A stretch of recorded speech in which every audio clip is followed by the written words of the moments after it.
Hi hi guys, ಹೇಗಿದ್ದೀರಾ? ಏನು sir ನಾನು ಚೆನ್ನಾಗಿದ್ದೀನಿ. ಓಕೆ ಓಕೆ ಗೈಸ್, ನಿಮ್ಗೆ ಗೊತ್ತುಂಟಾ ನನ್ನ ಫಸ್ಟ್ ಡೇ ಆಫ್ ಬಿಸ್ನೆಸ್ ಅಂದ ಸತ್ಯ ನಿಮ್ಗೆ ಹೇಳಿದ್ದೀನಿ. ನಿಮ್ಗೆ ಗೊತ್ತುಂಟಾ ನಾನು ಗೋಲಿ ಬಜೆ ಮಾಡಿ ಸೆಲ್ ಮಾಡ್ತೀನಿ ಅಂತ? ಗೊತ್ತು ಚಿನ್ನ ಪೇರಲ್ಲಿ ಗೋಲಿ ಬಜೆ ಮಾಡಿ ನಾನು ಮಾರುವೆ. ಇದರಲ್ಲಿ ಕನ್ನಡ ಎಲ್ಲಿಂದ ಹುಡುಕೋದು? ದೂರ್ಬೀನ್ ಹಾಕಿ ನೋಡಿದ್ರು ಕನ್ನಡ ಸಿಗೋದಿಲ್ಲ. ಗೈಸ್, ನಿಮ್ಗೆ ಗೊತ್ತುಂಟಾ ನಾನು ಹೇಳಿದ್ದೀನಿ ನಿಮ್ಗೆ, ಇಡ್ಲಿ ದೋಸೆ ಗೋಲಿ ಬಜೆ ನಾನು ಮಾಡ್ತೀನಿ. ಅಲ್ಲಿ ನನ್ನ ಬಿಸ್ನೆಸ್ ಉಂಟು, ಚಿಕ್ಕ ಬಿಸ್ನೆಸ್ ಉಂಟು. ಇದು ನನ್ನ ಫಸ್ಟ್ ಡೇ.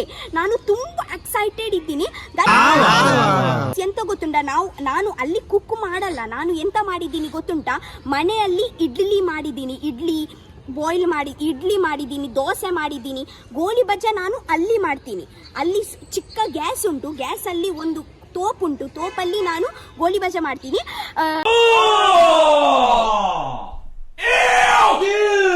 ನಾನು ತುಂಬಾ ಎಕ್ಸೈಟೆಡ್ ಇದ್ದೀನಿ. ನನಗೆ ಗೊತ್ತುಂಟು ನೀವು ಕೂಡ ತುಂಬಾ ಎಕ್ಸೈಟೆಡ್ ಇದ್ದೀಯಾ ಅಂತ. ಯಾಕೆಂದ್ರೆ ನೀವು ನನಗೆ ತುಂಬಾ ಕಮೆಂಟ್ ಅಲ್ಲಿ ಮೆಸೇಜ್ ಮಾಡಿದ್ದೀರಾ, ನಿಮ್ಮ ಬಿಸ್ನೆಸ್ ಏನಾಯ್ತು, ನಿನ್ನ ಬಿಸ್ನೆಸ್ ಏನಾಯ್ತು, ಗೋಲಿ ಬಜೆ ಏನಾಯ್ತು ಅಂತ. ಸೊ ನಾನು ಇದು 4 ದಿನ ದುಂಬೆ ಓಪನ್ ಆಗಿದೆ. ಬಟ್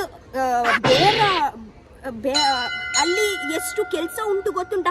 ಸೊ ನನಗೆ ವ್ಲಾಗ್ ಮಾಡ್ಲಿಕ್ಕೆ ಆಗೋದಿಲ್ಲ. ಸೊ ನಾನು ಅದ್ರ ಬಗ್ಗೆ ಯೋಚನೆ ಮಾಡಿ ಹೇಳ್ತೇನೆ. ಯೋಚನೆ ಮಾಡಿದ್ದೀನಿ, 4 ದಿನ ನಂತರ ಮಾಡ್ತೀನಿ. ಎಲ್ಲ ಸೆಟ್ ಆದ ನಂತರ ನಾನು ವ್ಲಾಗ್ ಮಾಡ್ತೀನಿ. ಇವತ್ತೇ ನಾನು ಹೋಗ್ತಾ ಇದ್ದೀನಿ. ಸ್ವಲ್ಪ ಕ್ಲೀನ್ ಮಾಡಲಿಕ್ಕೆ ಉಂಟು, ಹಾರ ಕಟ್ಟಲಿಕ್ಕೆ ಉಂಟು, ಗೋಲಿ ಬಜೆ ಮಾಡಲಿಕ್ಕೆ ಉಂಟು. ಸೊ ನಾನು ತುಂಬ ಎಕ್ಸೈಟೆಡ್ ಇದ್ದೀನಿ. ನೀವು ಕೂಡ ಎಕ್ಸೈಟೆಡ್ ಇದ್ದೀರಿ ಅಲ್ವಾ ಗೈಸ್? ಎಂತ ಗೊತ್ತಿಲ್ಲ, ನಾನು ಹೇಗೆ ಗೋಲಿ ಬಜೆ ಮಾಡ್ತೀನಿ, ಎಂತ ರೆಸಿಪಿ ಉಂಟಲ್ವಾ, ಏನೇನು ನಾನು ಮಿಕ್ಸ್ ಮಾಡ್ತೀನಿ, ಹೇಗೆ ಮಾಡ್ತೀನಿ, ಚಟ್ನಿ ಸಾಂಬಾರು ಹೇಗೆ ಮಾಡ್ತೀನಿ ಅಂತ ಎಲ್ಲ ನಿಮಗೆ ಅಲ್ಲಿಯೇ ನಾನು ತೋರಿಸ್ತೀನಿ. ಓಕೆ, ನೀವು ಬನ್ನಿ.